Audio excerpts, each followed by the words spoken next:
욥기 4장 12절에서 21절까지입니다. 우리 함께 읽겠습니다.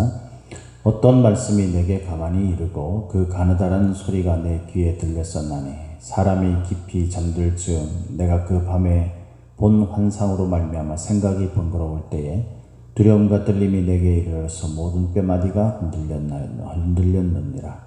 그때 영이 내 앞으로 지나매 내 몸에 털이 주뼛하였느니라. 그 영이 서 있는데 나는 그 형상을 알아보지는 못하여도 오직 한 형상이 내 눈앞에 있었느니라. 그때에 내가 조용한 중에 한 목소리를 들으니 사람이 어찌 하나님보다 의롭겠느냐, 사람이 어찌 그 창조하신 이보다 깨끗하겠느냐. 하나님은 그의 종이라도 그대로 믿지 아니하시며 그의 천사라도 미련하다 하시나니 하물며 흙집에 살며 티끌로 털을 삼고 하루살이 앞에서도 무너질 자이겠느냐. 아침과 저녁 사이에 부스러져 가루가 되며 영원히 사라지되 기억하는 자가 없으리라. 장막줄이 그들에게서 뽑히지 아니하겠느냐. 그들은 지혜가 없이 죽느니라. 아멘. 오늘도 저와 여러분에게 하나님이 함께 하시는 충만하신 은혜가 임하기를 예수님의 이름으로 축복합니다. 오늘 우리가 읽은 이 말씀을 가지고 하나님은 나를 믿는다 라는 제목으로 함께 말씀을 나누도록 하겠습니다. 우리가 신앙생활을 하다 보면은 그런 생각에 사로잡힐 때가 많잖아요. 나 같은 사람, 내가 뭘 할 수 있겠는가. 수도 없이 하나님 앞에 또 넘어졌다가 또 일어섰다가 반복했던, 좀 나는 뭔가 좀 꾸준하게, 좀 진득하게 좀 세워져서 그렇게 하지 못하는가. 나는 왜 이렇게 신앙이 연약해가지고 맨날 휘둘리고 맨날 이렇게 낙담하고 이러는가. 좀 은혜 받았다고 하다가 또 어느 순간에 보면 넘어져서 또 아무것도 없는 그런 상태에 있는가. 이런 생각이 확 들면서 나 같은 사람이 뭐 신앙적으로 뭐 열정을 다하고 뭐 열심히 주님 앞에 쓰임을 받고 그렇게 하겠는가. 하나님이 나에 대해서 그렇게 내가 신뢰받을 만한 사람이 아니다. 이렇게 생각을 하게 되는 경우가 많죠. 뭐 그 말이 사실 틀린 말이 아닙니다. 그죠? 우리 자신들을 보면 우리가 얼마나 연약한 존재입니까? 뭐 우리 신앙이 있다. 뭐 내가 하나님을 이제 정말 제대로 믿는다. 이전에 내가 알지 못했던 하나님의 은혜를 내가 이제야 비로소 깨닫는다. 이런 이야기를 한 지 불과 얼마 안 돼서 우리들의 삶을 보면 신앙적이지 못하고 그 은혜를 다 잃어버리고 그렇게 살아가는 그런 우리들의 모습을 보면서 우리는 뭐도 장담할 수 없는 존재인 거예요, 사실은. 그죠? 그래서 제가 목회를 이렇게 하다 보면 뭐 내 자신도 마찬가지고 우리 성도들과 대화를 나누면서도 성도들이 그런 이야기를 많이 합니다. 아유, 저는 뭐 저 같은 사람이 전 장담할 수가 없다. 내가 이러다가 또 언제 또 넘어져가지고 또 그럴지 모른다.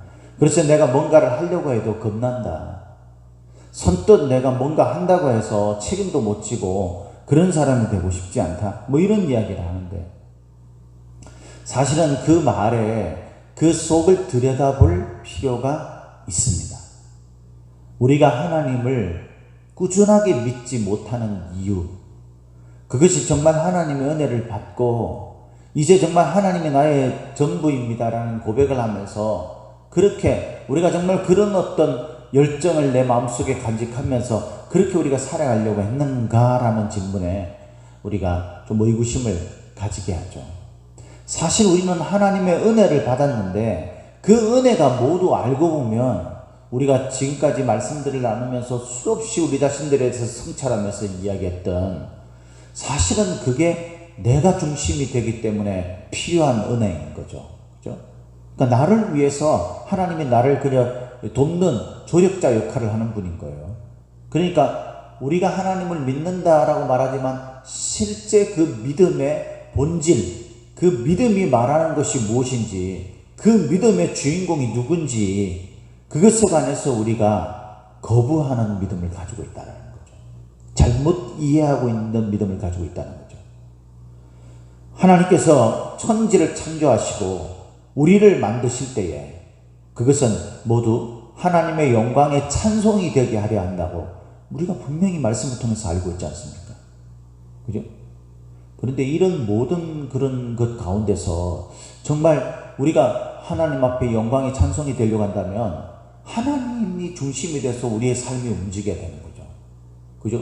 내가 뭘 원하느냐도 우리가 필요하지 않다라는 건 아니지만, 그럼에도 불구하고 우리의 우선순위와 우리의 삶의 중심은요, 하나님의 뜻이 무엇이고 하나님이 뭘 원하는가, 내가 그것에 맞춰서 살아가야 한다라는 사실이에요. 내가 잘하고 못하고가 아니라 하나님이 나에게 본질적으로 그 사명을 부여하셨기 때문에 우리는 그런 삶을 살아야 한다라는 거예요. 우리가 태어나가지고 삶을 살다 보면 목표라는 것이 생기게 되잖아요. 어떤 사람은 살다 보면은 나는 나중에 사업가가 되겠다. 어떤 사람은 내가 행정가가 되겠다. 법조계 사람이 되겠다. 의사가 되겠다. 이런 자신들의 어떤 목표가 생기게 된단 말이죠. 그런 목표가 생기게 되면 우리가 그 목표를 위해서 살잖아요. 그러다 보면 내가 지금 당장 뭔가를 하고 싶은 마음이 있어도 참죠. 왜요? 그게 우선순위이기 때문에 그렇잖아요. 우리가 결혼을 해서 우리가 가정을 꾸리게 되지 않습니까? 그러면 우리에게 가정이 우선순위가 됩니다. 그러면 내가 개인적으로 맨날 내 멋대로 하면서 살고 싶죠. 돈도 내가 원하는 대로 쓰고 싶고, 예? 내가 사람들 만나는 것도 내가 원하는 대로 만나고 싶고, 그렇게 하고 싶지만 가정이라는 것이 있으면 거기에 내가 몸담고 거기에서 내가 어떤 존재인지 그것이 중심이 되어서 살게 되면 컨트롤하게 되고 절제하게 되고 이렇게 되는 거잖아요. 우리가 하나님을 믿는 것이 바로 그런 것이에요. 믿음은 내가 주인공이 아닙니다. 절대로. 하나님이 주인공이시죠. 그래서 하나님이 나를 어떻게 생각하시느냐, 그것이 중요한 거예요. 오늘 이 욥이 고난을 받을 때에 엘리바스가 와서, 세 친구들 중에 한 명인 이 엘리바스가 먼저 이 고난받고 있는 욥, 하나님 앞에 불평을 하고 또 부정적이고 회의적인 그런 마음들을 막 토해내고 있는 그런 이 욥을 향해서 애정 어린 충고를 이 엘리바스가 제일 처음 4장에 들어오면서 시작을 하게 되죠. 그죠?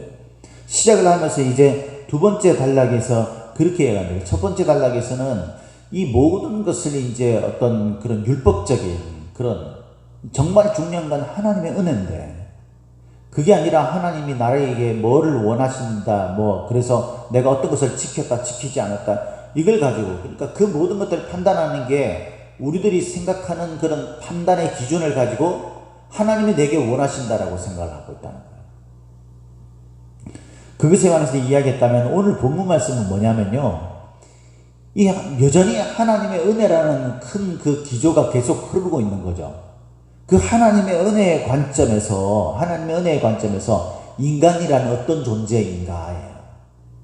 인간이란, 저와 여러분들 같은 이 인간이 하나님 앞에서 어떤 존재인가, 엘리바스는 거기에 대해서 너무도 잘 알고 있습니다.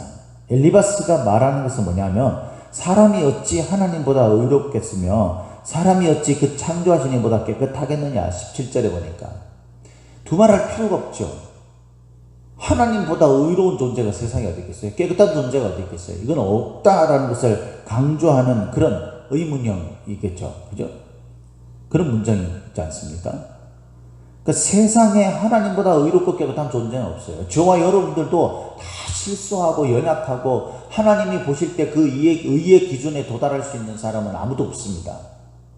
사실 하나님께서 1장, 2장에서 사단과의 그 대화를 통해 가지고 이 욥이 의롭다, 정말 그보다 더 의로운 사람이 없다라고 말한 그런 그 말씀의 의미가, 욥이 하나님의 기준에서 볼 때, 하나님이 보실 때 하나님만큼 의롭다라는 것이겠습니까? 아니죠. 그러면 뭐냐 이 말이죠. 사람의 존재는요, 18절에 보니까 그의 종이라도 그대로 믿지 않으시면 그의 천사라도 미련하다.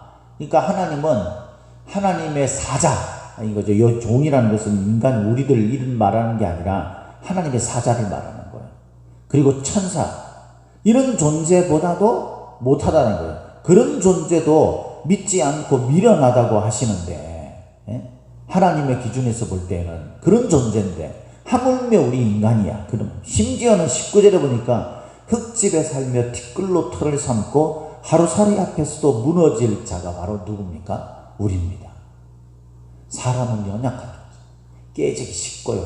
변질되기 쉽고 상하기 쉽고 이런 존재가 바로 인간이다 라는 것을 이 엘리바스는요 정말 지혜로운 자인 것 같아요. 그래서 그걸 너무나 잘 알고 있었습니다. 엘리바스는 이 이야기를 하면서 자신의 어떤 경험담을 이 이야기를 합니다. 그게 뭡니까? 환상을 본 이야기를 하는 거죠. 꿈과 환상을 봤다 이러면서 이야기를 합니다.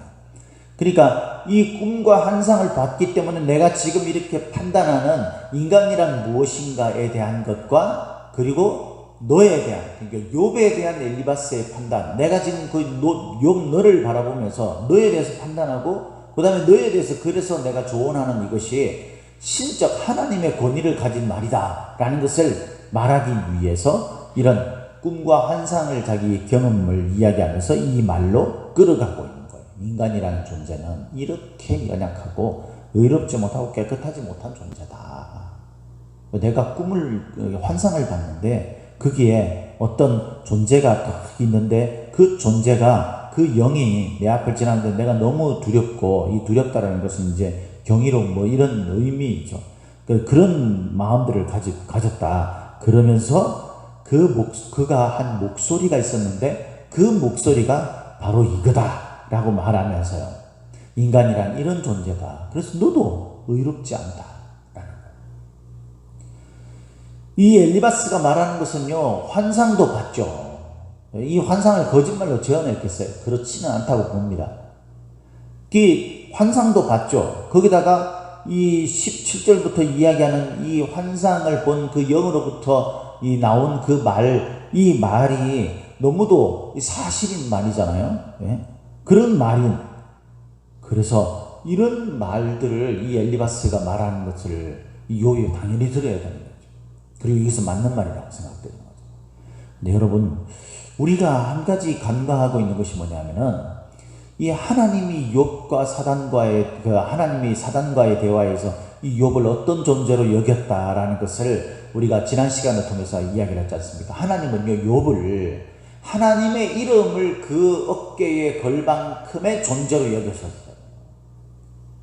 그러니까 이 엘리바스가 욥이 분명히 연약하고 약한, 그래서 자기가 고난을 받으니까 남한테는 조언을 시켜 잘해주다가 정작 자기가 고난을 받으니까 하나님 앞에 불평하면서 내가 태어나지 않았으면 좋겠다 그러면서 하나님의 창조 질서부터 이 회의적인 마음을 가지고 이야기하는 이 욥의 그런 모습, 이런 모습을 하나님이 모르셨겠어요. 아시면서도 하나님은 욥에게 하나님의 이름을 내걸 만한, 그래서 사단에게 이보다도 의로운 자가 없다, 하나님이 의롭다라고 판단하는 이 대표적 인물로 이 욥을 이야기했다는 거예요. 그러면서 사단과 마치 내기를 걸듯이 그렇게, 만약에 욥이 정말 그러지 못한, 이 엘리바스가 말한 대로 교만하고 이런 상태에서 회개하지 못하는 그런 상태로 그렇게 흘러가게 된다면 하나님이 사단 앞에서 얼마나 그 이름이 명예스럽지 못한 그런 땅에 떨어지는 그런 결과를 초래하겠어요. 하나님이 욥을 그렇게 생각했다는 거예요. 이런 관점에서 보면 엘리바스가 말하는 이 말이 매우 합당하고 지당한 말임에도 불구하고, 하나님보다도 이 세상에 어떤 것이 하나님보다 의롭고 깨끗하겠는가, 이 말이 합당하고 지당하면서도 정작 여기에 핵심이 하나 빠졌다라는 것을 우리가 충분히 짐작해 볼 수 있습니다. 그 핵심이 하나 빠진 것이 무엇입니까? 사람이 지혜가 없이 죽는다라는 이 21절의 이 말씀, 거기에서 말하는 그 지혜라는 것이 도대체 무엇이냐? 그것은 하나님은 의롭고 인간은 너무도 연약한 존재다. 그래서 하나님 앞에 자신의 의를 위해 늘 회개하고 자신의 의를 위해서 율법을 지켜가야 되는, 철저하게 지켜가야 되는 이것이 지혜인가? 아니라는 거죠. 하나님의 지혜는, 하나님의 말씀하신 우리가 깨달아야 할 참된 지혜는 뭐냐면, 그럼에도 불구하고 하나님이 우리를 사랑하시고 부르셨다라는 거예요. 욥을 그럼에도 불구하고 사단 앞에서 의롭다고, 이보다 더 의로운 자가 없다라고 하나님이 자랑했다라는 사실, 그것이 욥기 전체에서 하나님이 욥과 그 새 친구와 이 모든 자들에게, 우리 인간들에게 원하시는 것이에요. 여러분, 이것을 다르게 표현하면 어떤 거냐면, 하나님은 있잖아요. 여기 오늘 본문에 보면 하나님의 종도 믿지 않는다. 그의 종이라도 그대로 믿지 않는다 그랬잖아요. 이건 엘리바스가 몰라도 한참 모르는 말이죠. 하나님은요, 이 믿는다는 것을 이렇게 생각하면은 맞아요, 이 말이. 엘리바스가 말한 게 맞아요. 우리가 완벽하게 다 잘했어. 하나님 앞에서 뭔가를 탁 이야기를 하면 우리가 그걸 끝까지 잘 해내기 때문에 그런 것을 하나님이 말씀하시는 믿는다라고 말하는 게 아니에요. 우리가 그런 믿음으로 이야기한다면 세상에 누구를 믿겠습니까? 아무도 믿을 사람이 없어요. 근데 여러분, 우리가 우리 자녀를 생각해 보면 쉬운 거죠. 여러분들의 자녀가 한번 뭐 이야기 딱 하면 다 끝까지 합니까? 그 약속을 지금까지 어긴 적이 한 번도 없어요. 근데 여러분들은 자녀를 믿지 못합니까? 맨날 자녀를 의심하면서 막 자녀에 대해서 쟤는 안 될 놈이야 이러고 삽니까, 여러분? 아니잖아요. 걔가 수도 없이 넘어지고 실패하고 잘못되고 죄도 저지르고 그래서 혼나기도 하고 이러는데 우리가 여전히 그 자녀에 대해서 기대를 걸잖아요. 걔가 30살이 되고 40살이 되어도 정말 어떤 세상 사람들 누가 봐도 믿을 만한 구석이 보이지 않는 그런 삶을 살고 있어도 정작 그 부모는요, 그 자녀에 대해서 이제 제가 늦대는 거야. 이제 얼마 있지 않으면 제가 뭔가를 할 애야. 그래도 자기 밥은 벌어먹고 살 애야. 이런 기대를 가지는 거예요. 그것을 믿는다라고 말합니다. 하나님은 저와 여러분들을 믿어요. 왜 믿으신가? 우리 같은 사람을 하나님이 어떻게 믿으시는가? 맞습니다. 우리가 너무나 연약한 존재고 하나님 앞에 깨끗하지 못한 존재고 우리는 죄로만 마땅히 죽을 만한 존재고 우리가 하나님 앞에 은혜를 받고 신앙적으로 살겠다고 결단하면서도 수도 없이 번복하고 넘어지고 쓰러지고 그렇게 살았던 그런 존재가 우리입니다. 아무것도 내세울 만한 것이 없어요. 나 같은 사람이 하나님 앞에 어떻게 쓰이겠는가? 나 같은 사람이 하나님의 손에 붙들려 뭘 할 수 있겠는가? 이런 회의적인 생각이 들 만한 존재가 저와 여러분인 것이 틀림없습니다. 그럼에도 불구하고 중요한 것은 하나님이 저와 여러분들을 사랑하신다. 하나님이 저와 여러분들을 사랑하셔서 저와 여러분들에게 은혜를 베푸시고 저와 여러분들을 자녀로 삼아주셔서 그 자녀에게 부모가 한없이 기대를 거는 것처럼 기대를 거신다는 거예요. 넘어지고 쓰러지면 도와줍니다. 그리고 다시 일어서기를 원하십니다. 그래, 너 넘어졌지? 그래, 이제 일어나면 되는 거야. 그래서 일어나면 다시 그래, 너가 일어났으니까 이제 이 일을 할 수 있을 거야. 그렇게 믿어주는 분이 누구냐면 바로 하나님이시라는 거예요. 여러분, 우리가 못한다, 이건 안 된다, 내가 과거의 경험을 보면 나는 또 이럴 거다, 그런 거를 우리가 생각하면서 그 하나님의 은혜의 테두리에서 벗어나서 여러분, 우리가 신앙의 은혜를 누리지 못하고 그렇게 사는 어리석음을 가지지 않기를 바랍니다. 하나님은 율법적으로 우리를 따지지 않아요. 율법적으로 따질 것 같으면 우리를 벌써 내쳤죠. 우리 같은 존재는. 하나님은 은혜로 우리를 받아주시는 거예요. 은혜로 우리를 구원하신 거예요. 그 은혜에 필요한 것은 하나밖에 없는 겁니다. 하나님이 은혜의 하나님이라는 걸 알고 그 은혜에 쌓여 사는 거예요. 또 내가 안 되면 하나님 사랑의 하나님이시잖아, 은혜의 하나님이시잖아. 그래서 내가 하나님 앞에 다시 돌아가면 하나님이 나를 다시 이렇게 세우실 거야. 그거 가지고 또 하는 거죠. 아이 목사님, 저는요 또 이렇게 할까봐 나 겁나가지고 못하겠어요, 더 이상. 아니에요, 여러분. 그래가지고 언제 그러면 할 겁니까? 우리가 뭔가 갖춰질 때를 기다립니까? 그런 날은 오지 않아요. 우리는 이런 존재예요. 엘리바스가 말한 대로. 우리에게 필요한 것은 하나님의 은혜만 있으면 되는 겁니다. 하나님의 은혜가 있으면 또 일어날 수 있기 때문에, 또 할 수 있기 때문에, 하나님이 그렇게 만들어 주시기 때문에. 그렇다고 여러분, 하나님 은혜가 그러니까 내 멋대로 살다가 다시 돌아가면 되고 그런 의미는 절대 아니죠. 그것은 교활한 거잖아요. 의도적인 거고, 의도적 죄는요, 그거는 하나님께서 기뻐하시는 게 아니에요. 우리가 실수하는 것, 마음속에 생각하지만 또 넘어지는 것, 이것은 여러분 하나님의 은혜의 테두리 안에서 우리가 다시 하나님의 은혜를 붙잡을 수 있는데 방해되는 어떤 요인도 될 수가 없어요. 하나님은 저와 여러분들이 연약하고 별 볼 일 없는 존재고 티끌 같은 존재고 하루살이보다도 못한 존재일지라도 하나님은 저와 여러분들을 믿습니다. 우리가 하나님을 믿는다면 나를 믿으시는 하나님을 믿어야 해요. 사랑하는 성도 여러분, 오늘도 우리의 삶에 주어진 모든 삶 속에서 우리의 삶은 분명히 실패도 하고 실수도 하고 하나님 앞에 부끄러운 모습도 가지게 될 것입니다. 우리가 의도해서 그렇게 하면은 하나님 앞에 우리가 정말 율법적으로 그러지 않을 것을 생각하면서 지켜가려고 해야 되겠죠. 그러나 여러분, 우리가 연약해서 또 넘어지고 또 우리가 실패하고 우리가 또 무기력해지고 이른다 할지라도 여러분, 우리가 다시 일어서면 되는 것입니다. 왜냐하면 하나님은 은혜의 하나님이시고 그 은혜의 하나님은 나를 여전히 믿고 계시기 때문에 오늘도 그 하나님이 나를 믿어주시는 그 믿어주시는 힘을 의지해서 다시 일어서서 믿음 가운데 다시 서는 저와 여러분들이 되시기를 예수님의 이름으로 축복합니다. 축복합니다.